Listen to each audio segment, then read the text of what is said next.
Hello लोगोफोर, बे समाव मोनसे गोदान क्लास लाबोदों आरो बे जाहैबाय आसाम टेट 2026 आव जानो गोनां बेनि सोमोन्दै खालामनानै अदेबानि बियो गोबां गुबुन गुबुन आनजादफोरनि सोमोन्दैबो एबा आनजादनि सायावबो बियो रिलेटेड जागोन, मानो होनबा बियो आसाम जिके एबा आसाम हिस्ट्रिनि सायाव लाबोनाय जादों, जाय ससियेल साइन्स पार्टनि माने इउपिआव थानाय ससियेल साइन्स पार्टनि मोनसे सिलेबास। बेयो जाहैबाय आसाम हिस्ट्रिनि। बेखौ आङो कमप्लिटलि जेसेबां गोनां दङ बेखौ आङो जथायनानै नोंथांमोननो लाबोनाय जादों। दा बेखौ बे आसाम हिस्ट्रिया प्रि इन्डिपेन्डेन्टनि हथात उदांस्रिनि सिगांनि काहानि बेफोरनि सेलेक्टिभ लाबोनाय जादों नोंथांमोननो।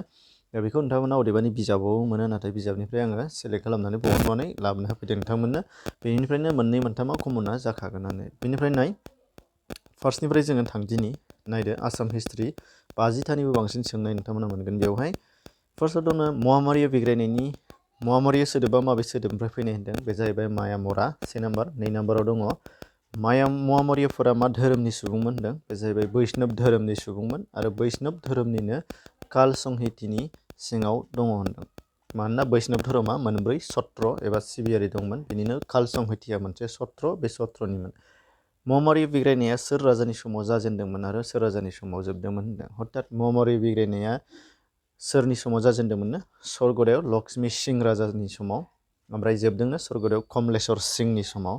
सासेखौ होनानै जोबनायखौ सोंनोबो हागौ, बिदि सानैखौबो गोसोआव लादो। ओंखायनो नट्स टाइप होबाय आङो। एमसिकिउ खालामना होयोबा कुइसना बुरजा जायो, जोंहा लिरनांगौआव गोबां बारा जायो आरो माने स्टाइलावल' नट्सआल' गोलाव जायो, नाथाय नट्सआ एसे बिबांनिल' थागोन आरो। 4 नाम्बार आहमनि सोर राजाया स्वर्गदेव माने इसोरनि थान्दै स्वर्गदेव होननानै सानना लायोमोननो राजाफ्रा। बेखौ फार्स्ट टाइटेल एबा बिमुं लाजेनदोंनो सोर राजाया, सुहुंमुं राजाया होनदों। सुहुंमुं आहम राजाया स्वर्गदेव बिमुं लाजेनदों होनदों। आहमनि गाहाय फुजिजाग्रा मोदाया मा होनदों। अर्थात आहमफोरा आसामाव फैनाय समावहाय गावसोरजों मा धोरोमखौ फुजियोमोननो, समदेव मुनि मोदायखौ फुजियोमोननो। बेनिफ्राय आसामाव फैनानै बिसोरो गुबुन गुबुन हिन्दु धोरोमनिफोरखौ आजावना लाफैदों आरो। पर्बतिया गसाइ बुंब्ला आहमनि सोरखौ मिथिहोनो, बे जाहैबाय कृष्णराम भट्टाचार्य, बिथांखौ मिथियो। फाइक खान्थिनि सासे फाइकनि बैसोनि सिमाया बेसेबां होनदों। अर्थात आहमफोरा मोनसे खान्थि बाहायदोंमोन फाइक, बिथांमोना बेथन होनानै सेलारि होनानै सान्थ्रि थिसनामोन, नाथाय बिसोरो फाइक थिसनोमोन, जाय फाइकआ मामोन 15निफ्राय 50 बोसोर बैसोनि सासे हौवा मानसिया जानो हायोमोननो। आरो बेनिफ्राय बिसोरो माब्लाबा दान मोनथाम माब्लाबा दान मोनब्रै राजानि न'आव बेकार खामानि मावना हैनांगौमोन, नाथाय बिनि सायाव बान्था एबा बेथन मोनामोन होनदों। बेखौ फाइक होनोमोन आरो बिसोरनि ग्रुपआ 3 आरो 4सिम थायोमोन होनदों। फाइक खान्थिया मोननै बाहागोआव गावदों उननि उनावहाय, बिनिनो मोनसेया खारि फाइकनो आरो गुबुन मोनसेया मा होनदों, बिदि सोंनाय फैनो हागौ। आगोलाव फैखांबाय जिहेतु। बे खारि फाइक मोनसे, गुबुन मोनसेया सामुवा फाइक होनदों। मोननै बाहागोआव गावदों, खारि आरो सामुवा। ब्रिटिशफोरा फाइक खान्थिखौ माब्ला बोखारदोंमोन, नैबे जोबोद इम्परटेन्ट, मेट्रिक आनजादावथ' फैबाय थायो बेयो। ब्रिटिशफोरा फाइक खान्थिखौसो बोखारफैनो हादों होनदों, ब्रिटिशफोरासो, आरो बे जाहैबाय 1843आव 1843। महामारिफोरनि गिबि राजाया सोरमोन होनदों। महामारिफ्रा गावसोरखौनो देरहानानै फार्स्ट राजा बानायजेनदोंमोन। रामानन्दबो बुङो, रामाकान्तबो बुङो, जाय नामा मोननै। केप्टेन वेल्सआ आसामाव बेसेबां गोबाव थादोंमोन होनो, बे 1792निफ्राय 1794सिम, 1792निफ्राय 94सिम। आहम राजा गुरुनाथ सिंह आरो केप्टेन वेल्सनि गेजेराव माब्ला गोरोबथा जादोंमोननो, बे जाहैबाय 1793 8 फेब्रुवारि। मरानफोरनो मटक रायजोखौ माब्ला होदोंमोन आरो बबेयाव होदोंमोननो, 1805आव 1805। बेनिफ्राय बुरलुंबुथुर आरो दिहिं दैमानि गेजेराव होनाय जादों होनदों। मानफोरा आसामाव फैब्ला आहम राजाया सोरमोननो, कमलेश्वर सिंह। मानोना महामारि बिग्रायनायनि फिथाइ बादियै बिसोरनो लिंना लाबोनायजों आनफोरा आसामाव फैनो मोन्दों, कमलेश्वर सिंह राजानि समाव। मानफोरा आसाम गाग्लोबनायाव लिरलांनाय लिरसुंथाइफोरा मा होनदों। माने मानफोरा फैनानै आसामाव फैनानै मोननै लिरसुंथाइ लिरलांदोंनो, बेनिफ्रायसो जोङो हिस्ट्रिखौ मोन्दों। बैसालि हुखं आरो बैसालि मुंदुनसुम खाम, बेखौ गोसोआव ला। बे एक्सुवेलि नोंथांमोनहा मोनगासिनो दं, बेखौ आङो हाइ स्कुल आरो एमइ सेक्सननि नायथिनदोंमोन नोंथांमोनखौ, ससियेल साइन्सखौ नायथिनदों। मानोना ससियेल स्टाडिनिफ्राय कमन गोलैयो, 50%आ कमन गोलैखायो। बेनिफ्राय माखासेया आनकमना इन्टारनेटनि थ्रुयै नायगोन। मानफोरा आसाम गाग्लोबनायाव मायथाइफोरा माब्ला गाग्लोबदों होनदों, 1817, 1819 आरो 1821। बेखौ गोसोआव लानो जोबोद गोरलै, मानोना मोनसे इयार बेजराखौ लानांगोन। 17निफ्राय 1817, 18 गैया 19 जालायबाय, 19निफ्राय 20 गैया 21, 1817, 19 आरो 21 खेबथाम मानफोरा आसाम गाग्लोबदों। माननिया मोल बुंब्ला माखासेनि समखौ मिथिनो मानफोरा आसामखौ गाग्लोबनानै लानानै सासन खालामनाय सम 1821 निफ्राय 1825 सिम। बेनिफ्राय इंराजफोर फैबाय। गिबि इंग-बार्मा दावहा इंराजजों बार्मा एबा बार्मा मान राजाजों दावहा जादों।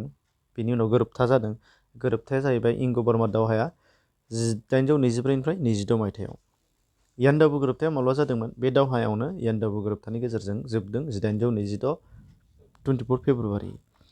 बेनिफ्राय आसामा माब्लानिफ्राय इंराजनि आखायाव थाङा होनदों? हठात यान्डाबु गोरोबथानिफ्रायनो थांबाय। मानफोरखौ होखारहरबाय, नाथाय इंराजआ गावसोर लाबाय। 1826 यान्डाबु गोरोबथा। आसाम लाइट इनफेन्ट्रिखौ इंराजफ्रा माब्ला दादोंमोन होनदों? 1826 आवनो दानाय जादों। ब्रिटिशनि सिङाव थानाय आहम राजाया सोरमोननो?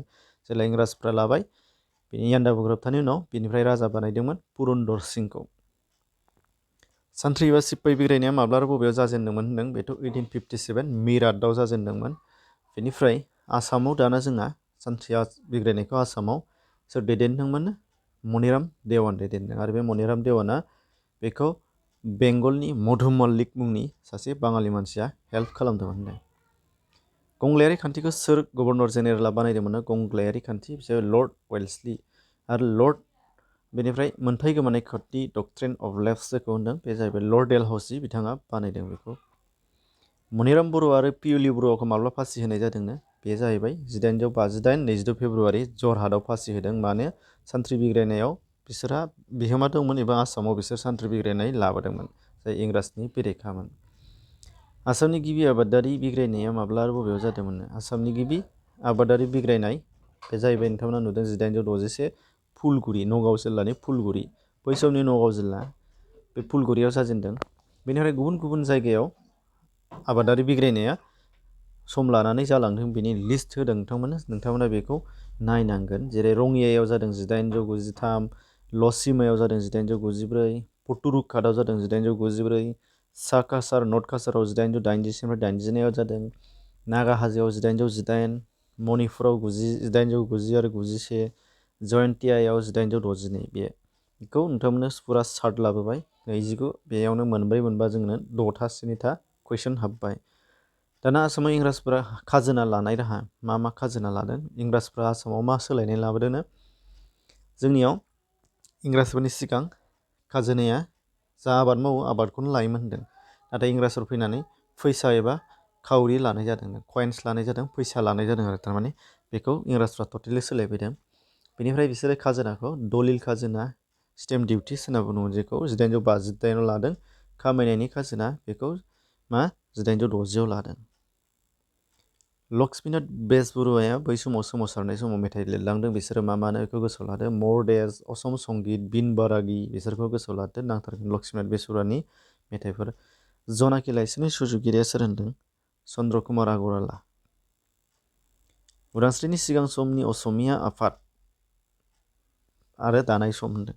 उदांस्रिनि सिगां समाव असमियाफोरा मा आफाद दादोंमोन आरो माब्ला दादोंमोन बेखौ जोङो नायनो नुगोन। बेवहाय बेखौ फारिलाइ बानायना होलायबाय नोंथांमोननो।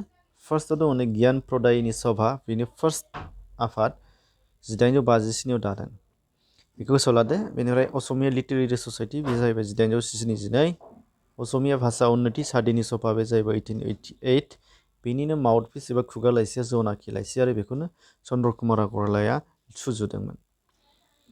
असम सात्र सन्मिलन बेखौ दादों 1916, बेनि खुगा लाइसिया जाहैबाय मिलन।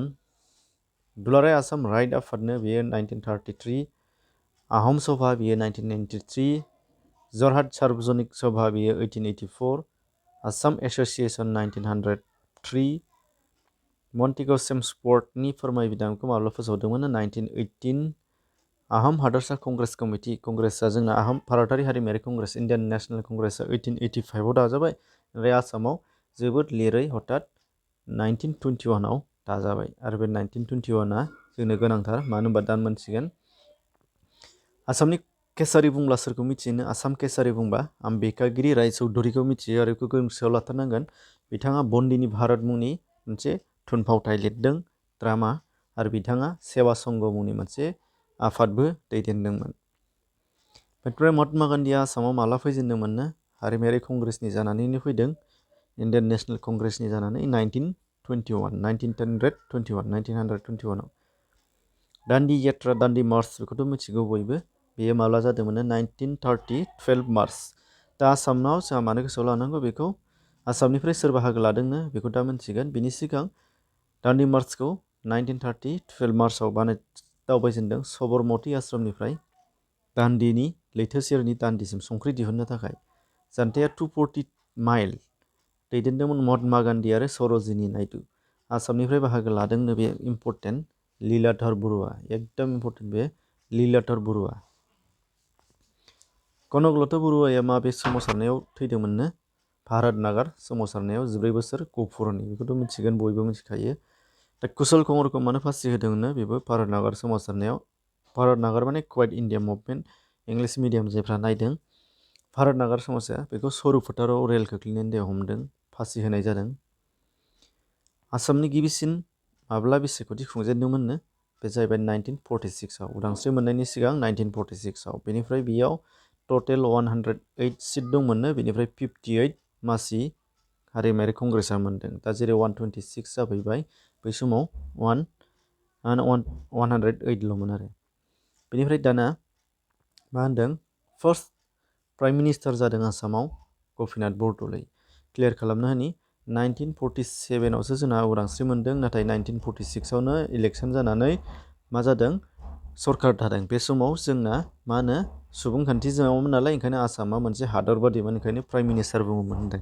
नाथाय बे एखे मानसियानो बे समावनो बे खुंनाय समावनो उदांस्रि मोनबाय आरो बेनिफ्राय बेखौ चिफ मिनिस्टार बुंनाय जाबाय होनदों चिफ मिनिस्टार ओंखायनो फार्स्ट प्राइम मिनिस्टार होनबाबो आरो first chief minister of Assam होनबाबो बे सासेयानो गपिनाथ बरदलै गोसोआव ला भारतनि नङा दे खिन्थु दानिया नायदो आसामाव गायसनजानाय सोलोंसालिफोर बेखौ गोसोआव लादो आसामाव मा गायसनजादों सोलोंसालि गिबिसिन आसाम जुनार कलेज नगावआव गायसनजादों 1948 आसाम आबाद कलेज जरहाटआव 1948 आसाम मेडिकेल कलेज डिब्रुगड़ 1900 थ' फैखांबायानो गिबि मुलुगसोलोंसालि गुवाहाटि मुलुगसोलोंसालियानो बेयो इउनिभारसिटि 1948 कटन कलेजखौ गायसनदों 1901 ओमफ्राय CIT गिबिसिन बेखौ गोसोआव ला क'क्राझारनि 2006 सेन्ट्रेल इन्स्टिटिउट अफ टेक्न'लजिनि आसामनि गिबि लाइसि खौरां बिलाइआ मा होनदों लाइसिबो होनो मालाबा खौरां बिलाइबो होनो अरुण'दयखौ 1846 आरो बेखौ फार्स्ट सुजुगिरिया डक्टर नाथन ब्रन इंराज मानसि